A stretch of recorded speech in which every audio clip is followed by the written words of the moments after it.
پرندوں کو بلواتا ہے، ان کو اپنے ہاتھوں سے ذبح کرتا ہے۔ اگر کسی نے دیکھنا ہو تو یہ تیسرا پارہ ہے سورہ بقرہ ہے، اس کے اندر یہ سارا واقعہ موجود ہے۔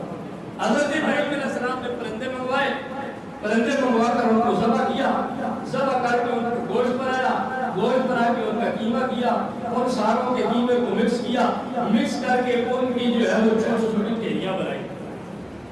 آپ لوگ قربانی کرتے ہو نا، ٹھیلیاں بنائی۔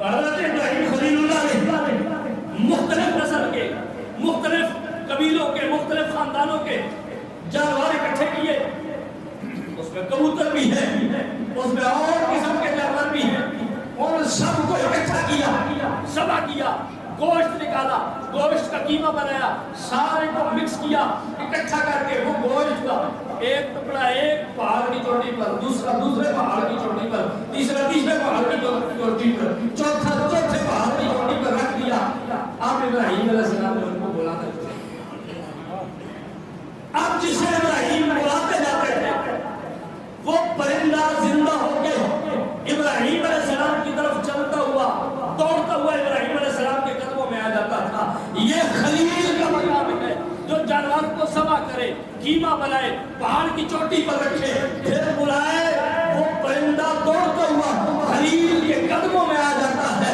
یہ مقام خلیل ہے کہ وہ پرندہ ذبح کر کے اسے دوبارہ بلائے، وہ زندہ ہو کے خلیل کے قدموں میں آ جاتا ہے۔ حبیب کا مقام سمجھنا ہے تو سمجھو کہ ابراہیم نے ان جانوروں کو ذبح کیا جن میں جان تھی۔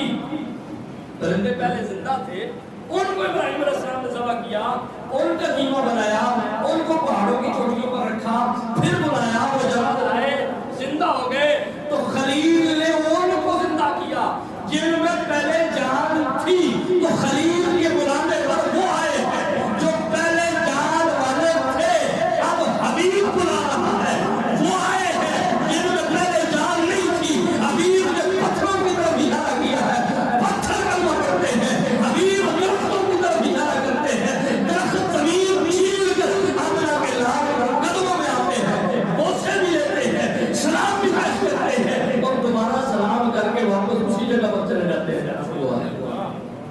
تو خلیل ان میں جان ڈالتا ہے جن میں پہلے جان موجود ہوتی ہے، حبیب ان میں جن میں جان نہیں ہو ان کو بھی اگر بلوانا چاہے تو ان کو بھی بلواتا ہے۔